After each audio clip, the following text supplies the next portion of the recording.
Hola, ¿qué tal? Bienvenidos a Clips de Historia en 20 minutos, donde solamente en 1200 segundos hablaremos de historia de México. Historia real, historia bien documentada, pero que casi nadie cuenta. Hagamos historia entretenida.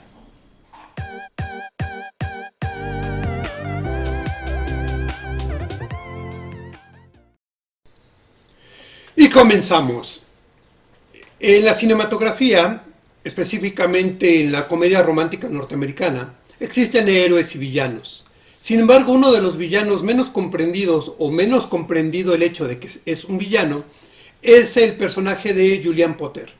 Julianne Potter, en la película en la que salió, era una mujer que hizo hasta lo imposible por separar una pareja de buenas personas, una pareja que se amaba mucho, una pareja que se iba a casar. Y durante toda la película trató de separarlos, trató de que no se casaran.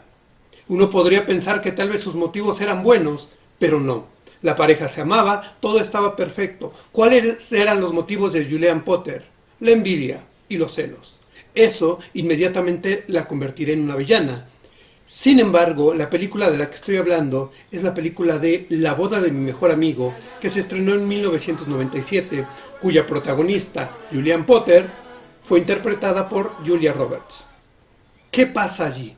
Bueno, lo que sucede es que empatizamos inmediatamente con Julianne Potter porque es la protagonista. Y si solamente escuchamos la historia contada por Caperucita, el lobo siempre va a ser el malo. Eso pasa en muchas historias. Hay veces que le damos muchísimas virtudes a alguien que queremos considerar héroe y le damos muchísimos defectos a alguien que queremos considerar villano. Pero tanto en la ficción como en la realidad no hay nada más blancos y negros. Y podemos ver en la misma ficción muchos ejemplos en los cuales un villano finalmente nos damos cuenta que era un héroe o que tenía algunas motivaciones bastante lógicas. Itachi Uchiha, de Naruto, Severus Snape, de la saga de Harry Potter. Esto viene al cuento debido a que hay una idea un tanto absurda de que los europeos, cuando llegaron a las costas de lo que hoy consideramos América, trataban con excesiva crueldad a los originarios, a los indígenas. Y esto, si bien es cierto que los trataban con crueldad, no lo hicieron solamente porque eran indígenas. Lo hicieron porque eran los modos, usos y costumbres de la época. El rey Felipe II impuso su autoridad sobre los Países Bajos. Instauró el Tribunal de la Sangre en 1567 y mató a miles de personas. Los usos y costumbres europeas hicieron que en lugares como Francia, Suiza o Alemania hubiera torturas y desollamientos en plazas públicas. Esto quiere decir que no nada más ensañaron con los indígenas americanos. ¿Qué sucede? Que nosotros, si tratamos de ver la historia con el filtro de la actualidad, entonces a todo lo vamos a tachar de negativo. ¿Por qué? Porque estamos hablando de la moralidad actual. Un ejemplo rápido, las películas de Pedro Infante. En las películas de Pedro Infante vemos que sus personajes generalmente son borrachos y generalmente son mujeriegos. Y hablando de mujeriegos, pues dice, bueno, lo que pasa es que soy mucho hombre para una mujer. Y con el filtro de la actualidad podríamos considerar a los personajes de Pedro Infante como machistas. Sin embargo, los usos y costumbres de esa época lo permitían. Una serie de televisión de caricatura, anime, llamada Candy, te pasan que a esta chica, las parejas que tuvo mínimo le dieron un cachetadón alguna vez. Y ella terminaba de decir, es que me lo merezco y me pega porque me quiere. Lo cual, en el filtro que tenemos ahorita, actualmente, lo podríamos considerar agresión, violencia y machismo. Pero de nuevo, eran los usos y costumbres anteriores. Necesitamos ver una historia desde el punto de vista de ambas partes para comprenderla. Y es por eso que hoy vamos a desvillanizar a Hernán Cortés. Hernán Cortés Pizarro y Altamirano nació en 1485. Era hijo de un noble de la provincia de Extremadura, España. Y esto es importante, lo veremos un poco más al rato. Este noble se llamaba Martín Cortés y su esposa era Catalina Pizarro y Altamirano. Esto convierte a Hernán Cortés en un pariente lejano de Francisco Pizarro, el conquistador de los Incas. Hernán Cortés era un joven muy inteligente y era un joven muy inquieto. A los 19 años optó por dejar la península ibérica, optó por enlistarse a la milicia, enlistarse al ejército imperial de la corona española. Sin embargo, para los 19 años ya era bachiller en Derecho, ya sabía de leyes y teología. Era una persona letrada. Llegó a Cuba y estuvo durante mucho tiempo bajo las órdenes militares de Diego Velázquez. No Diego Velázquez Cuéllar, el militar. Sin embargo, su ambición, una ambición positiva de querer emprender más aventuras, hizo que viajara a lo que hoy conocemos como el puerto de Veracruz. Convenció a varias personas de acompañarlo, de iniciar la aventura, de iniciar la conquista en lo que hoy conocemos como México. Pero no eran miles de personas, no eran más que 400 hombres, muy pocos caballos y pongan atención, solamente 13 escopeteros, 13 escopetas. No tenían un poder militar ni armamentístico superior a los indígenas que poblaban estos territorios. Sin embargo, recordemos que Hernán Cortés había estudiado leyes y derecho, teología, y era una persona culta, por no hablar de su inteligencia militar. Esto, la cultura que él tenía y la facilidad de palabra que él demostraba, permitió que para 1519, teniendo solamente 34 años, pasara por lo que hoy es el territorio de Yucatán, Tabasco, hablara con los cempoaltecas, los totonacas, los cholultecas y los tlaxcaltecas, así como de diversos señoríos del lago de Texcoco. Con unos entró en batalla, pero con otros firmó tratados de paz por medios diplomáticos. Se juntó con todos ellos y finalmente, hablando con ellos, quedaron cuál es el imperio que está sometiendo a todos y le dijeron que los mexicas. Hernán Cortés toma algunos de sus hombres y algunos de los del señorío de Texcoco y fueron a hablar con los mexicas. Los recibe Moctezuma y Moctezuma, por una leyenda, lo confunde con un dios. Y durante 6 meses estuvo Hernán Cortés viviendo a cuerpo de rey en Tenochtitlán como jefe supremo al lado de Moctezuma, porque lo creían divino. Esto hizo que Moctezuma se sintiera cerca de una divinidad, pero mucha gente, muchos de los pobladores de Tenochtitlán no estaban muy de acuerdo. Pero peor aún, muchos de los, llamémosle españoles que estaban junto a Hernán Cortés, estaban muy nerviosos por estar dentro de una ciudad con miles de personas, siendo ellos tan pocos. Consideraban que en alguna de esas los podían matar. Diego Velázquez se enojó porque Hernán Cortés empezó a conquistar territorios y él simplemente se quedó en Cuba. Entonces mandó a unos emisarios a querer destituir a Hernán Cortés, quitarle su poderío militar, y mandó estos emisarios a Veracruz. Hernán Cortés inmediatamente fue a Veracruz a dialogar y a detener incluso militarmente la avanzada de Diego Velázquez y dejó a Pedro de Alvarado en Tenochtitlán. Pedro de Alvarado empezó a ponerse nervioso y al mismo tiempo sentía mucha furia por no poder actuar a sus anchas y querer tener más riqueza y más poder. ¿Y qué pasó? Empezó a pelearse con la gente de Tenochtitlán. Cuando regresó Hernán Cortés quiso poner paz, pero no pudo. La gente ya estaba muy enojada e incluso Moctezuma trató de poner paz y su propia gente lo apedreó. Dicen que murió de una pedrada en la cabeza. Esto hizo que Hernán Cortés y los suyos salieran en retirada desde Tenochtitlán y estuvo 1 año viviendo en lo que hoy conocemos como Tlaxcala, con los tlaxcaltecas.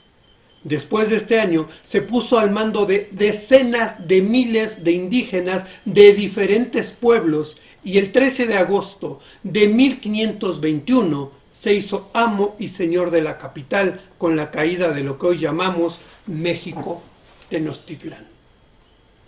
Tras la caída de los mexicas, firmó pactos con muchos pueblos, sometió a algunos otros y obtuvo la obediencia de los señoríos desde la capital, desde la zona maya hasta la costa del Pacífico. Desde esa fecha al obtener tratados de paz y al firmar pactos, desde esa fecha, Hernán Cortés fue considerado el Tlatoani y señor de los pueblos de Mesoamérica. Lo reconocían así, le rendían pleitesía, lo respetaban. Podríamos decir que netamente el primer gobernante de todos estos territorios que hoy llamamos México fue Hernán Cortés. Y a diferencia de lo que nos han contado, Hernán Cortés siempre tuvo un proyecto y trató de llevarlo a cabo mientras estuvo gobernando en esta zona. Por extraño que se escuche, Hernán Cortés quería que la Nueva España fuera un territorio independiente de España. Una vez venció a los mexicas, empezó a gestar un nuevo tipo de habitante en ese territorio. ¿El mexica? No, el mexica se acabó. El mexica no. Directamente ahí empezaron los mexicanos. ¿Qué quería Cortés? Cortés quería una nación independiente, que la Nueva España fuera independiente. Reconocía al monarca, reconocía al imperio español, pero quería ser algo independiente a ellos. Reconocía el imperio español y por eso les enviaba el quinto real, que era un impuesto del 20% de todas las riquezas obtenidas, pero quería que en la llamada Nueva España se mantuvieran las leyes y decisiones importantes. Cortés estableció la agricultura, tanto nativa como europea, abrió la minería, construyó puertos, construyó barcos, comerció con Centro, Sudamérica y Asia. Evitó pelear contra los chichimecas, porque era una nación muy bélica y solamente iba a haber masacres. Cortés fomentó el mestizaje, prohibió que llegaran mujeres desde Europa, hizo que sus capitanes e incluso él mismo se casaran con princesas de los señoríos de Texcoco y de los pueblos aledaños. Ustedes dirán, ¿fue a través de violaciones? Probablemente hubo violaciones, como en toda guerra en cualquier lugar del mundo. Pero en realidad eran acuerdos. Algunas mujeres fueron obligadas a casarse, sí, por sus propios padres, pero, de nuevo, eran los usos y costumbres. Se fomentó el mestizaje. Incluso Hernán Cortés tuvo varios hijos mestizos, a los que reconoció, bautizó y, llegado el momento, dejó herencia. Los vio como a cualquier otro de sus hijos, como debe de ser. Buscó las mezclas de cultura, incluso en el aspecto religioso. Por eso es que Hernán Cortés hizo que solamente de la Nueva España llegaran monjes y sacerdotes franciscanos, que acudieran a evangelizar, pero que tuvieran la misma visión evangelizadora que Hernán Cortés. Es decir, que permitieran la visión indígena y la visión católica, lo que hoy llamamos sincretismo. Un dato curioso: el padre de Hernán Cortés era de Extremadura, España. Cortés le era muy devoto a la Virgen de Extremadura, España. Una virgen que en el siglo XIII se le apareció un pastor. Y se le apareció junto a un río llamado el río de Guadalupe. Sincretismo. La Virgen de Extremadura vino con Hernán Cortés. Y muchos años después, la Virgen de Extremadura se convirtió en la Virgen de Guadalupe. Pero no solamente evangelizó a los indígenas, los educó en el castellano y a sus mismos hombres les impuso, tanto hombres como monjes, les impuso que tenían que aprender forzosamente el náhuatl. Para 1521, Cortés se sabía el idioma náhuatl al derecho y al revés, y buscaba que la lengua oficial de la Nueva España fuera el náhuatl y el castellano. En el México de Cortés hubo paz, hubo respeto. El problema fueron los otros españoles que estaban con él y sobre todo un español en particular al otro lado del mundo, Carlos V. No, ese no, el otro. Carlos V, por algún motivo Cortés le era muy leal, pero era un rey muy avaricioso y le gustaban mucho los lujos. Al enterarse de que en el otro lado del mundo había riquezas, basó toda su economía en las Indias, toda su economía en esta parte del mundo. Y entonces empezaba a sacar oro, se sacaban piedras preciosas, etcétera, y se mandaban a España, a lo que hoy llamamos España, al Imperio Español. A tal grado de que en lugar de ser el quinto real, se cobraba el tercio real, el 33%. Se establecieron monopolios manejados por el imperio y se decretó que la economía tenía que ser manejada por Europa. Y esto le daba completamente al traste a lo que es la nación mestiza, fuerte, incluyente y pacífica que quería Cortés. Cortés, al negarse a permitir esto, lo destituyeron. Varias veces Cortés regresó a Europa a querer cambiar de parecer al rey e incluso llegó a alistarse a su ejército y pelear contra los turcos para ganarse los favores del rey. El problema principal era que a pesar de lo que se crea, los indígenas le eran fieles a Cortés. Lo seguían viendo como el Tlatoani, un título que se había ganado. Bien, por las batallas en las que había estado y por cómo trataba realmente la gente. Y ningún rey invisible al otro lado del mundo les iba a hacer cambiar de opinión a los indígenas. Por eso, Carlos V decidió cambiar a la Nueva España de ser colonia a ser un virreinato. ¿Qué quiere decir? Carlos V mandó a un semirrey que impusiera el orden y todo estuviera bajo el poder de este virrey, y este virrey solamente le respondía al rey de España. El primer virrey fue el virrey de Mendoza, que puso mano dura en la Nueva España, que le despojó de títulos y riqueza a Hernán Cortés. Y lo peor de todo, y lo que más preocupó a Hernán Cortés, fue que el virrey de Mendoza ordenó instaurar la Santa Inquisición. Fue ahí cuando Cortés fue con el rey a pelear en contra de los turcos. Fue a arriesgar su vida en una guerra para poder ganarse el favor del rey. Para él hubiera sido muy fácil, él ya era el marqués de el marqués de Oaxaca. Hubiera sido muy fácil quedarse en Oaxaca, era terrateniente, pero decidió ir a pelear para ganarse el favor del rey y pedirle que no hubiera Santa Inquisición o no se juzgara a los indígenas por sus ritos paganos. Finalmente el rey acepta y da la consigna de que tiene que ser Hernán Cortés el que lleve la consigna de detener a la Santa Inquisición en Mesoamérica. Pero lamentablemente para Hernán Cortés y la Nueva España, Cortés murió antes de poder regresar. Hernán Cortés murió en Sevilla en 1547 a los 62 años, sin lograr regresar a la Nueva España, como fue su último deseo. Pero después de no pocas andanzas y penurias, sus restos lograron regresar a la tierra que tal vez no lo vio nacer, pero él ayudó a formar. Por fin se encuentran sus restos en el templo del Hospital de Jesús. Mismo templo que él fundó.